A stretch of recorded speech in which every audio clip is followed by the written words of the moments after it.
जय हिंद दोस्तों, आपका स्वागत है आपके अपने यूट्यूब चैनल ड्रीम एसएससी पर। एक बार फिर से हम लेके आ चुके हैं आपके लिए एक नया प्रैक्टिस सेट, जो कि काफ़ी इंपॉर्टेंट प्रैक्टिस सेट है, जिसमें से प्रीवियस ईयर के क्वेश्चन भी सम्मिलित किए गए हैं। यह आपके लिए बहुत ही इंपॉर्टेंट प्रैक्टिस सेट होने वाला है, इसीलिए वीडियो को पूरा देखिए और अपनी तैयारी को ज़बरदस्त बनाइए। अब अगर आप चैनल पर नए हैं तो चैनल को सब्सक्राइब कर दीजिए और वीडियो को लाइक कर दीजिए। अब हम चलते हैं अपने पहले प्रश्न की ओर। हमारा जो पहला प्रश्न है वो है, निम्नलिखित लोक नृत्यों में से कौन सा छड़ी नृत्य के नाम से प्रसिद्ध है। यानी कौन सा नृत्य छड़ी नृत्य के नाम से प्रसिद्ध है। थेयम है या घोड़े मोडली है या फिर कोल्लनालु है या फिर कोली है।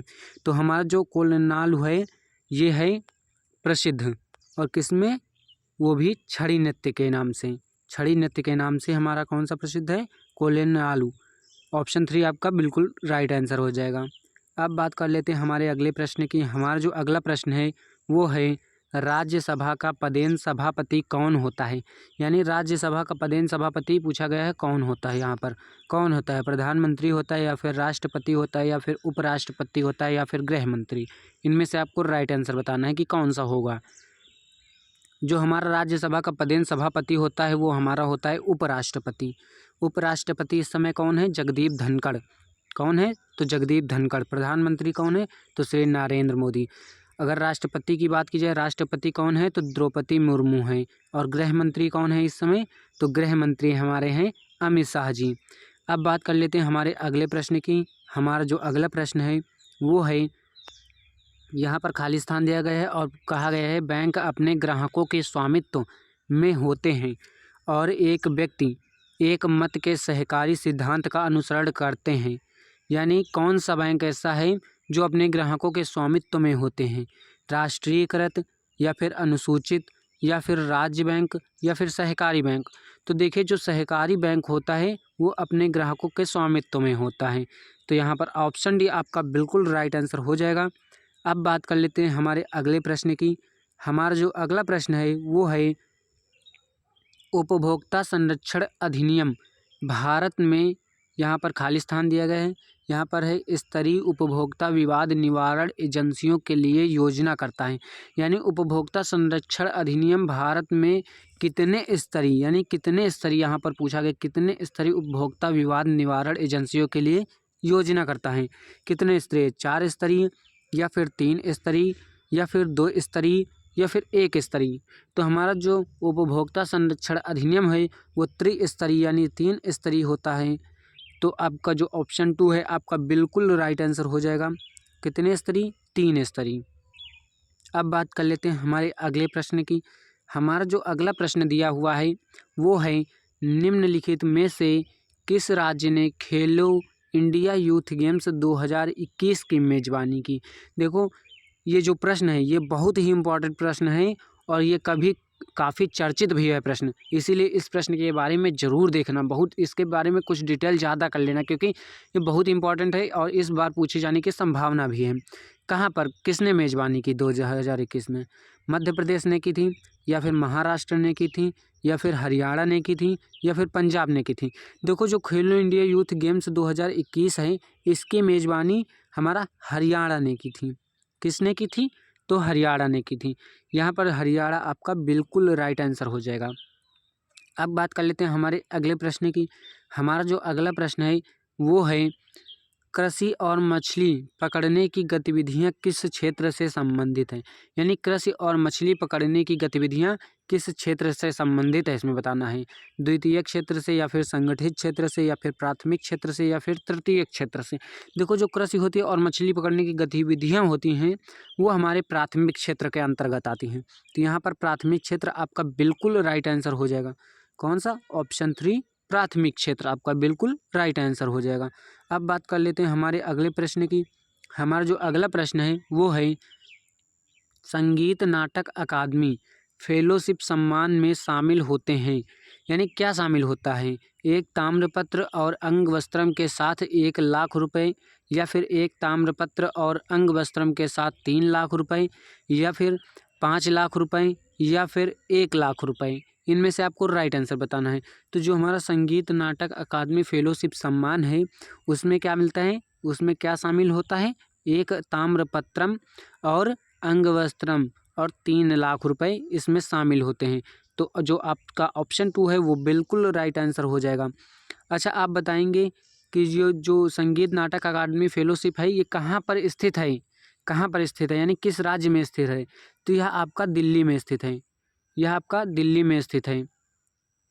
बात कर लेते हैं हम अपने अगले प्रश्न की। हमारा जो अगला प्रश्न है वो है, ठोस कार्बन डाइऑक्साइड को सामान्यतः कहा जाता है, यानी ठोस कार्बन डाइऑक्साइड को क्या कहा जाता है? शुष्क जल कहा जाता है, या फिर यानी भारी जल कहा जाता है, या फिर शुष्क बर्फ कहा जाता है, या फिर टेबल शुगर कहा जाता है, या फिर एस्पिरिन कहा जाता है? तो हमारा जो ठोस कार्बन डाइऑक्साइड होता है वो कहलाता है शुष्क बर्फ, शुष्क बर्फ कहलाता है। यहाँ पर कभी कभी पेपर में, परीक्षा में यह भी प्रश्न पूछ लिया जाता है कि भारी जल का सूत्र क्या होता है? तो हमारा भारी जल का सूत्र होता है D2O, और सामान्य जल का क्या होता है? तो उसका होता है H2O। ये काफ़ी इम्पॉर्टेंट है, ये D2O वाला काफ़ी इम्पॉर्टेंट है, ये पूछा जाता है पेपर में, इसीलिए इसको भी तैयार करना।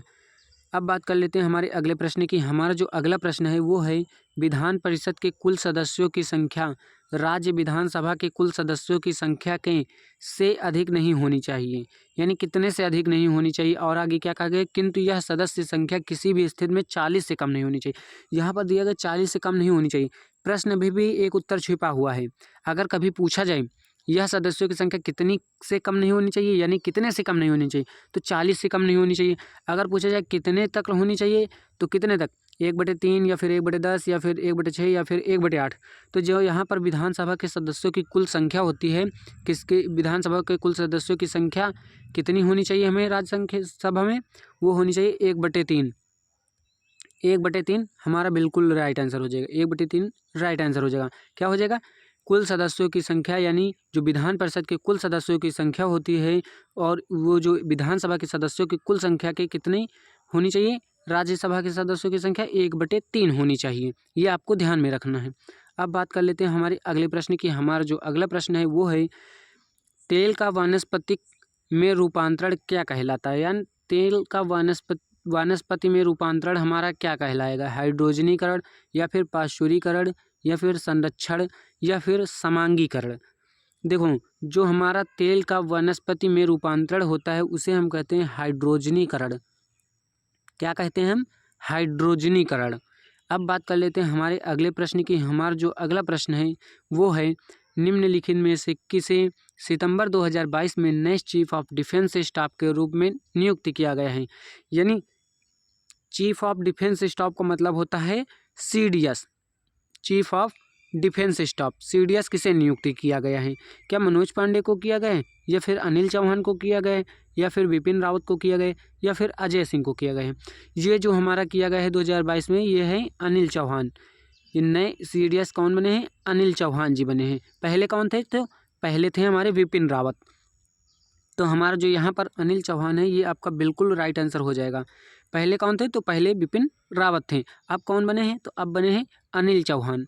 अब बात कर लेते हैं हमारे अगले प्रश्न की। हमारा जो अगला प्रश्न है वो है, ऊर्जा बचाने के लिए देश भर में को बढ़ावा दिया जाता है, यानी ऊर्जा बचाने के लिए किसको बढ़ावा दिया जाता है? कम्पैक्ट क्लोरोसेट लैंप को, या फिर ताप दीप्त बल्ब को, या फिर प्रकाश उत्सर्जक डायोड लैंप को, या फिर तेल लैंप को? देखो, यहाँ जो देश भर में ऊर्जा बचाने के लिए प्रयोग चल रहा है वो उसमें हमारा हो जाएगा प्रकाश उत्सर्जक डायोड लैंप, यानी प्रकाश उत्सर्जक डायोड लैंप जो हमारा है वो करेक्ट आंसर है।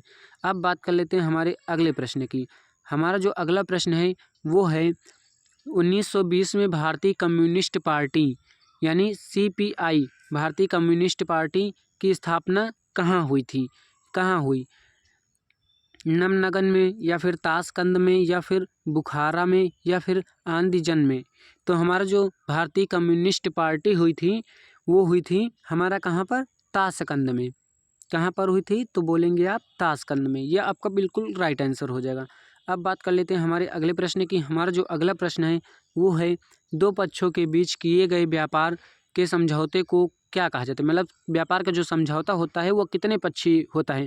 अगर दो पक्षों के बीच किया जाए तो उसे हम क्या कहेंगे? एक पक्षी, द्विपक्षी, त्रिपक्षी, या बहुपक्षी? देखो, जो व्यापार दो पक्षों के बीच में हो रहा है उसे हम जाहिर सी बात है द्विपक्षी कहेंगे। क्या कहेंगे? द्विपक्षी यानी दो पक्ष के बीच में हो रहा है, द्विपक्षीय कहेंगे। ये आपका ऑप्शन 2 बिल्कुल राइट आंसर हो जाएगा। अब बात कर लेते हैं हमारे अगले प्रश्न की।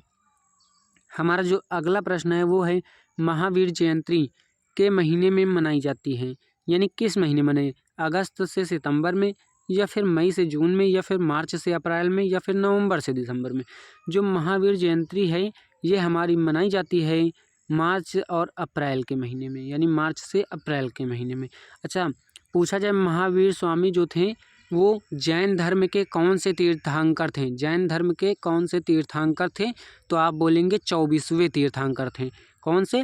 24वें तीर्थंकर थे। अगर पूछा जाए अंतिम तीर्थंकर कौन बने थे, तो अंतिम तीर्थंकर महावीर स्वामी ही थे जैन धर्म के। अब बात कर लेते हैं हमारे अगले प्रश्न की। हमारा जो अगला प्रश्न है वो है खासी पहाड़ियों के खालिस्तान मासिनराम में दुनिया में सबसे अधिक औसत वर्षा प्राप्त करता है, यानी जो खासी पहाड़ी है इसके किस भाग में मासिनराम दुनिया में सबसे अधिक औसत वर्षा प्राप्त करता है, पश्चिमी भाग में, या फिर दक्षिण भाग में, या फिर पूर्वी भाग में, या फिर उत्तरी भाग में। तो हमारा खासी की जो पहाड़ियाँ हैं उसके दक्षिणी भाग में होता है, दक्षिणी भाग में सबसे ज़्यादा बारिश होती है। अच्छा, अगर पूछा जाए खासी की पहाड़ियाँ किस राज्य में है, तो खासी की पहाड़ियाँ आप बताएंगे भारत के मेघालय राज्य में है। किस राज्य में? मेघालय में, मेघालय में। अगर इसके साथ साथ पूछा जाए कौन कौन सी हैं, तो गारो हैं और जयंतियाँ हैं, ये भी पहाड़ियाँ हैं। और खासी पर के दक्षिणी भाग में सबसे ज़्यादा वर्षा होती है पूरी दुनिया में। अब बात कर लेते हैं हमारे अगले प्रश्न की। हमारा जो अगला प्रश्न है वो है निम्नलिखित में से कौन एक बैंक के लिए संपत्ति बनाता है, यानी कौन निम्नलिखित में से कौन मतलब विकल्प सही है जो हमारे किसके लिए, बैंक के लिए संपत्ति बनाता है। क्या आरक्षित निधि है? क्या आरक्षित निधि है? हाँ बिल्कुल आरक्षित निधि है। क्या ऋण भी है? हाँ बिल्कुल ऋण भी है। तो इसमें से कौन सा ऑप्शन हो जाएगा? केवल दो, न एक और न दो, या एक और दो दोनों, या फिर केवल एक। देखो इनमें से दोनों सही हैं तो इसमें से हो जाएगा एक और दो दोनों, यानी एक और दो दोनों आपका बिल्कुल राइट आंसर हो जाएगा। अब बात कर लेते हैं हमारे अगले प्रश्न की। हमारा जो अगला प्रश्न है वो है 1829 में स्थापित खालिस्तान दिया गया भारत में सबसे पुराना और ग्रेट ब्रिटेन के बाहर पहला गोल्फ क्लब बना है, यानी जो पहला गोल्फ क्लब है भारत में सबसे पुराना और ग्रेट ब्रिटेन के बाहर जो पहला गोल्फ क्लब है 1829 में जो बना है वो कौन सा है, इनमें से आपको बताना है कि कौन सा है। The royal Calcutta gold club, या द बेंगलोर गोल्ड क्लब, या फिर ईस्ट पॉइंट गोल्ड क्लब, या फिर कॉस्मोपॉलिटन गोल्ड क्लब। तो हमारा जो ये पहला ऑप्शन है ये बिल्कुल राइट आंसर हो जाएगा। क्या हो जाएगा? The royal Calcutta gold club, ये आपका बिल्कुल राइट आंसर हो जाएगा। कौन सा? Option 1 the royal Calcutta gold club आपका बिल्कुल राइट आंसर हो जाएगा। और यह भी याद करना है कब स्थापित किया गया, तो 1829 में।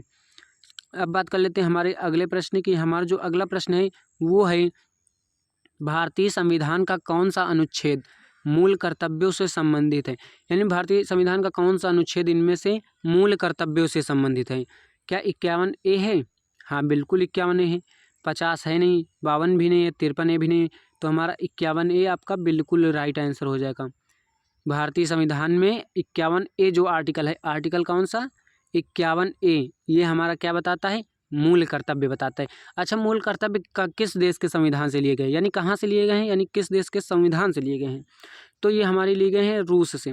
कहाँ से लिए गए हैं? ये हमारे लिए गए हैं रूस के संविधान से। अच्छा, रूस के संविधान से और क्या क्या लिए गए, तो रूस के संविधान से जो लिए गए वो हमारी पंचवर्षीय योजना भी ली गई हैं। क्या ली गई हैं? पंचवर्षीय योजना भी ली गई हैं रूस के संविधान से। अब बात कर लेते हैं अपने अगले प्रश्न की। हमारा जो अगला प्रश्न है वो है निम्नलिखित में से कौन सा शहर पांड्यों यानी पांड्य वंश की राजधानी थी, यानी कौन सा शहर इनमें से है जो पांड्य वंश की राजधानी थी? मदुरै थी, या फिर पालामेडु थी, या फिर कल्लूपट्टी थी, या फिर करियापट्टी थी। तो इसका जो राइट आंसर है आप हमें कमेंट बॉक्स में बताना। ये थे आपके मोस्ट इम्पॉर्टेंट प्रश्न जो कि परीक्षा के लिए काफ़ी इंपॉर्टेंट थे। GK GS के ये प्रश्न थे, ये आपके बहुत इंपॉर्टेंट हैं, इसीलिए इनकी तैयारी करते रहना। अब आगे चलते हैं नेक्स्ट वीडियो में। अब आप बात करेंगे, तब तक इस चैनल को सब्सक्राइब भी कर लेना और वीडियो को लाइक भी कर देना।